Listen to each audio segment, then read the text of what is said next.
WhatsApp student, तो स्वागत है आपका मेरे इस यूट्यूब चैनल पे। तो दोस्तों आज अपन एक बढ़िया और वंडरफुल स्टार्टिंग कर रहे हैं स्टैट्स के चैप्टर की। आपको पता ही है जैसा कि 11th की इकोनॉमिक्स फर्दर 2 टाइप में डिवाइड हुई है। फर्स्ट आपकी माइक्रो, सेकंड आपकी स्टैट्स। तो दोस्तों आज आपके एसजी सर लेके आए हैं 11th के लिए स्टैट्स के लेक्चर।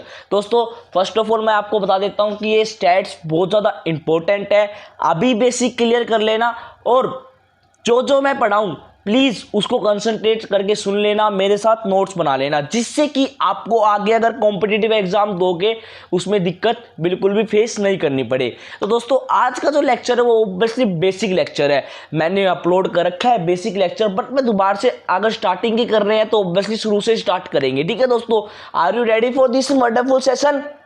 हाँ, मेरे को पता ही है यार, मेरे जो 11th क्लास के सुपरस्टार है ऑब्वियसली रेडी रहते हैं पढ़ने के लिए। तो दोस्तों क्या बात करते हैं, देखो अपन इसमें पढ़ेंगे इकोनॉमिक्स के बारे में। तो economics is a study that relates with the economic problem because our resources are scarce but our wants are unlimited and resources have alternative uses. देखो इकोनॉमिक क्या बोलती है, इकोनॉमी बोलती है कि ये क्या है, स्टडी दैट्स इकोनॉमिक प्रॉब्लम को जो कि राइज करती है। वो किससे राइज होती है? वो दोस्तों राइज होती है अपनी, देखो रिसोर्सेज अपने पास बहुत ही लिमिटेड अमाउंट में है, ठीक है। अपनी जो वांट्स है ना वो क्या है, अनलिमिटेड है, और जो रिसोर्स है ना उसके क्या है, अल्टरनेट यूजेज है। वो उसके क्या है, अल्टरनेट यूजेज है। जैसे कि मान लो एग्जांपल ले लो भाई, आज मान लो मेरे को सपना आया कि मेरे को क्या खोलना है, मेरे को एक कंपनी खोलनी है, मान लो शूज की, ठीक है। अब एक बात बताओ यार, कंपनी बातों में तो खुलती नहीं है। मेरे पास इन्वेस्टमेंट करने के लिए ओनली 1 करोड़ रुपए है, ओनली 1 करोड़ रुपए है। तो एक बात बताओ यार, जो मेरे पास जो रिसोर्सेज है वो ऑब्वियसली कम है, लिमिटेड ही तो रिसोर्सेज है, बट जो मेरी वांट्स है वो क्या है, अनलिमिटेड है। भाई मैं सोच रहा हूं कि कंपनी खोल लूं, भाई ऐसा हो सकता है? नहीं हो सकता ना, ठीक है। और जो रिसोर्सेज है ना उसके अल्टरनेटिव यूजेस है। यार मान लो कि वो 1 करोड़ में मैं मान लो किसी को दे दूं, वो मैं किसी और को दे दूं, तो मेरे को क्या है, इंटरेस्ट आता रहेगा। या फिर 1 करोड़ का मैं इन्वेस्टमेंट कर दूं, स्टॉक खरीद लूं, गोल्ड खरीद लूं, तो क्या है, जिससे मेरे को फ्यूचर में फायदा होगा। तो इसके क्या है, ये अल्टरनेटिव यूजेज है, मतलब रिसोर्सेज के अल्टरनेटिव यूजेज है, जिससे कि अपनी इकोनॉमिक प्रॉब्लम अराइज होती है। ये ऑब्वियसली अपन ने माइक्रो इकोनॉमिक्स के सेकंड चैप्टर में कवर कर चुके हैं दोस्तों। अब क्या बोलते हैं, if there is an economic problem there always be economics. अगर अपने पास इकोनॉमिक प्रॉब्लम है तो ऑब्वियसली अपने पास इकोनॉमिक्स है, if there is no economic problem, अगर अपने पास इकोनॉमिक प्रॉब्लम नहीं है तो दोस्तों, तो भाई स्टूडेंट, तो क्या है, अपने पास इकोनॉमिक्स भी नहीं है, अपन स्टडी नहीं कर सकते इकोनॉमिक्स की। यार इकोनॉमिक्स डील किससे करता है? रिसोर्सेज से तो डील करता है। आपने पढ़ा हुआ है कि रिसोर्सेज से तो डील करता है यार इकोनॉमिक्स, ठीक है दोस्तों। अब बढ़ते हैं अपन नेक्स्ट पॉइंट पे। तो क्या बोलते हैं, what do you mean by economic problem? Economic problem का मतलब क्या होता है? भाई ऑब्वियसली अपन ने कवर कर रखा है ये वाला माइक्रो इकोनॉमिक्स के लिए, बस उसका थोड़ा छोटा वर्जन मान लो आप। अगर आपको फुल प्रूफ देखना है तो ऑब्वियसली आप मेरी माइक्रो इकोनॉमिक्स के अंदर जा सकते हो, उसके अंदर आप चैप्टर नंबर 2 ऑब्वियसली उसके लिए बताया गया, सेंट्रल इकोनॉमिक प्रॉब्लम के बारे में भी बताया गया, तो आप जाके चेक कर सकते हो दोस्तों। ये ओवरव्यू दे रहा हूं मैं, ठीक है दोस्तों, ऑब्वियसली बेसिक है, ये ओवरव्यू के लिए है। तो क्या बोलते हैं, economic problem arise due to problem of choice. देखो सबसे बड़ी एमसीक्यू गोल्ड भी बन के आता है कि problem of choice is the economic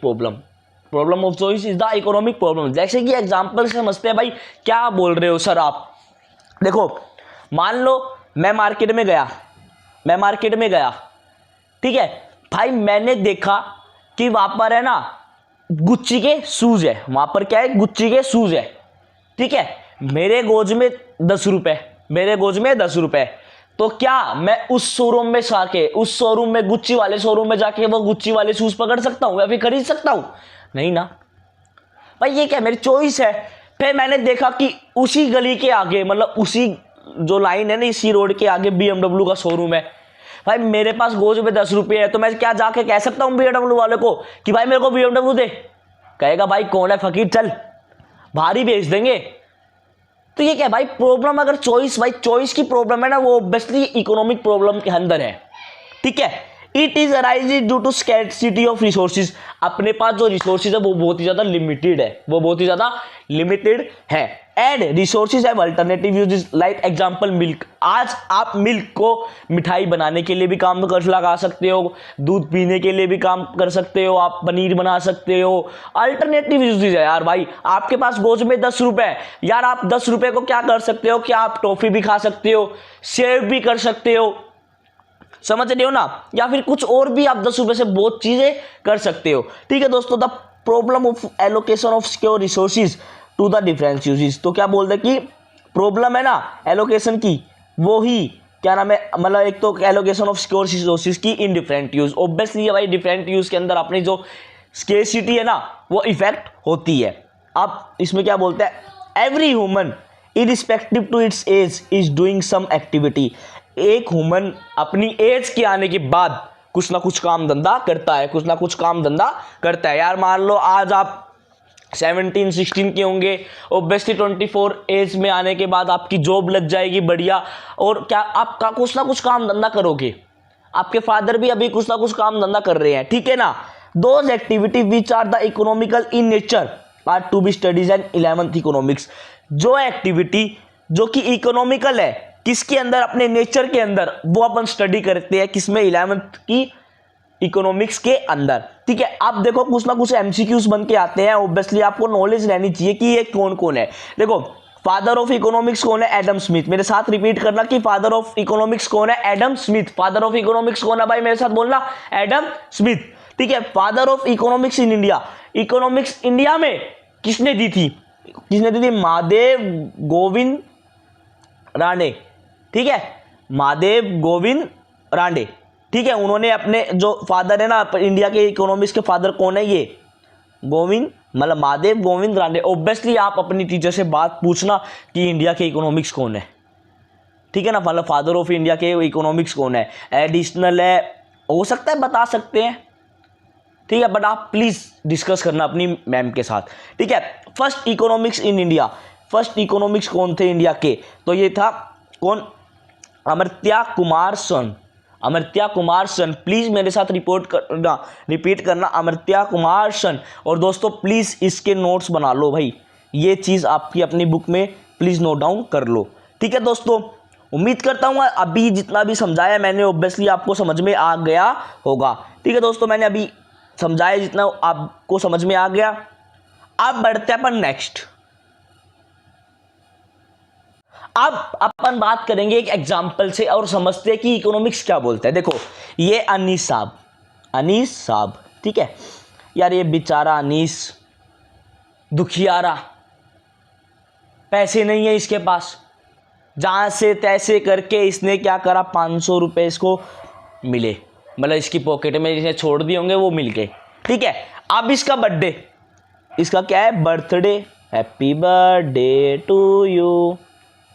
अब भाई बर्थडे है तो ऑब्वियसली दोस्त आ गए, इसके इतने ज़्यादा दोस्त है, ये है ना, ये सारे दोस्त आ गए कि पार्टी पार्टी पार्टी, हमें तो पार्टी चाहिए।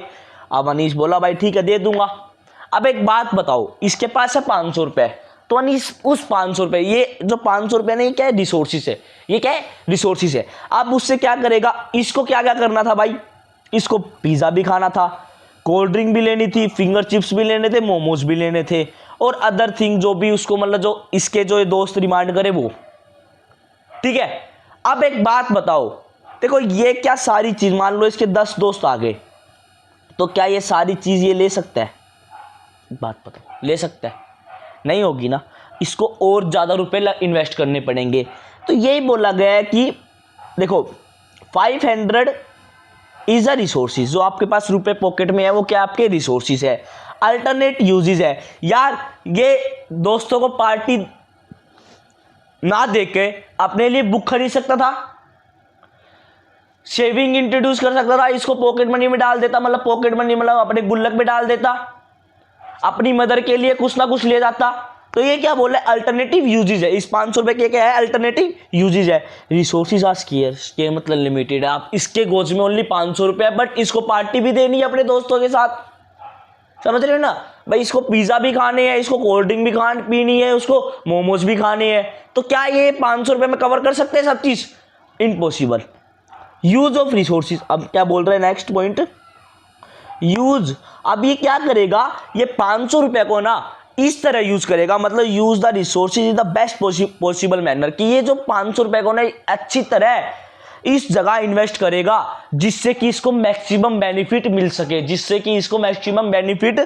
सके, तो क्या बोले, रिसोर्स है alternative uses, maximum utilization of resources. अब क्या करेगा कि ये जो रिसोर्सेज है ना इसको अच्छी तरह इन्वेस्ट करेगा या फिर इस जगह लगाएगा जिससे कि इसको है ना मैक्सिमम यूटिलाइजेशन मिल जाए, मतलब मैक्सिमम बेनिफिट मिल जाए।